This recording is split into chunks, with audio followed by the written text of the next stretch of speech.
বিপদ কিন্তু আরো বেড়ে গেছে। কথা বলেন ঠিক না বেঠিক? একদিকে বাঘের ভয়, আর একদিকে দুইটা ইঁদুর এসে গাছের গোড়া কুট কুট কুট কুট করে কাটে। সাদা ইঁদুর আসে, কালো ইঁদুর যায়, কালো আসে, সাদা আসে। এরপরে পিছন দিকে তাকা থেকে দেখতে পাচ্ছে একটা সাপ তার পিছনে সবল মারা বাপ।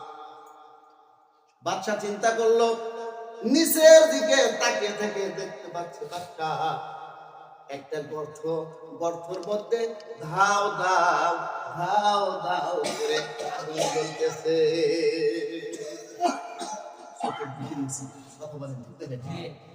বাঘের ভয়, এরপরে ইঁদুরের ভয়, এরপরে সাপের ভয়, আবার আগুনের ভয়।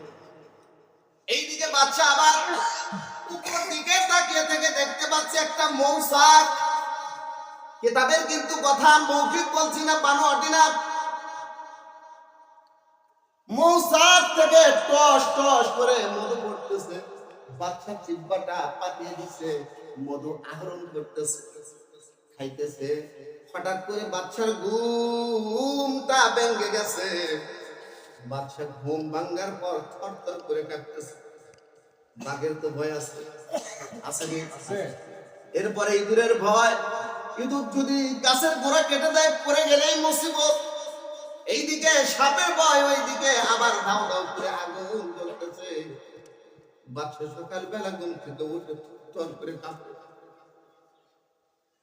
বাচ্চা সমস্ত কাজ ছেড়ে রাজ প্রাসাদে যাইয়া রাজ মঞ্চে বসিয়া, এবার মঞ্চের উপরে বসিয়া তার ওনার যতগুলো মন্ত্রী মহোদয় ছিল সবগুলোকে উজির নাজির মন্ত্রী মহোদয়কে এক এক করে ডাকতে বলতেছে, আজকে যে আমি একটা ভয়ানক স্বপ্ন দেখেছি, তোমরা কি আমার এই স্বপ্নের ব্যাখ্যা করে দিতে পারবা?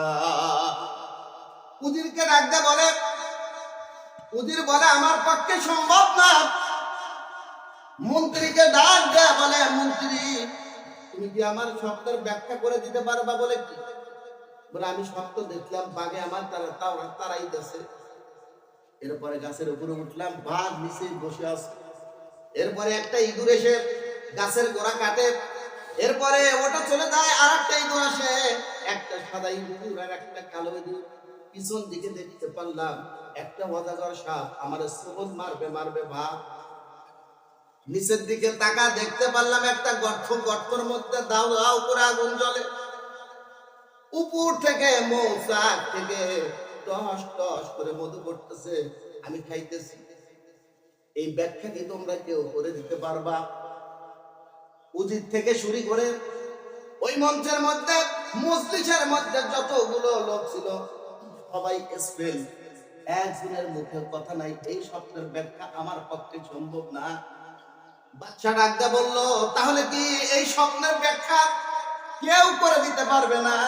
এমন সময় মজলিসের কোণে একজন আল্লাহর ওলি ছিল, আল্লাহর ওলি, জুব্বা পরা, এবার পাঞ্জাবি পরা, শরীরে মাথায় পাগড়ি পরা। উনি ডাক দেয়া বলতেছে, আসসালামু আলাইকুম ওয়া রাহমাতুল্লাহ। বাচ্চা আপনি যদি আমাকে অনুমতি দেন তাহলে আমি আপনার এই 5টা শব্দের ব্যাখ্যা করে দিতে পারি। বাচ্চা ডাকতে বলল, তাহলে আপনি সামনে আসুন। এবার আল্লাহর ওলি সামনের দিকে অগ্রসর, বলতেছে আমার স্বপ্নের ব্যাখ্যাটা করে দিন। এবার তিনি ডাকতে বলল, বাচ্চা আপনার যে বাঘে তাড়াইছে, বাঘে ওই বাঘটা দুনিয়ার কোনো বাঘ না, দুনিয়ার কোনো বাঘ না। বলে তাহলে কোন বাঘ? বলে ওইটা হইতেছে মালাকাল মউত। কুল্লু নাফসিন যায়িকাতুল মাউত সুম্মা ইলাইনা তুরজাউন। ওই বাঘ হলো মালাকাল মউত। আপনারা মউত আপনারা দাঁড়াইতেছে, মৃত্যু ভয়ে আপনি দৌড়াইতেছেন। আর ওই গাছটা দুনিয়ার কোন আম জাম কাঁঠাল গাছ না, ওই গাছটা হলো হায়াতের গাছ, হায়াতের গাছ। মৃত্যুর ভয়ে আপনি হায়াতের গাছে যখন উঠেছেন, ওই যে দেখতে পাচ্ছেন দুইটা ইঁদুর, ওই দুইটা ইঁদুর দুনিয়ার সাদা ইঁদুর না, কালো ইঁদুর না। সাদা ইঁদুরটা হচ্ছে দিন, আর কালো ইঁদুরটা হচ্ছে রাত্রি। দিনের বেলা কতটুকু হায়াত কেটে যায়,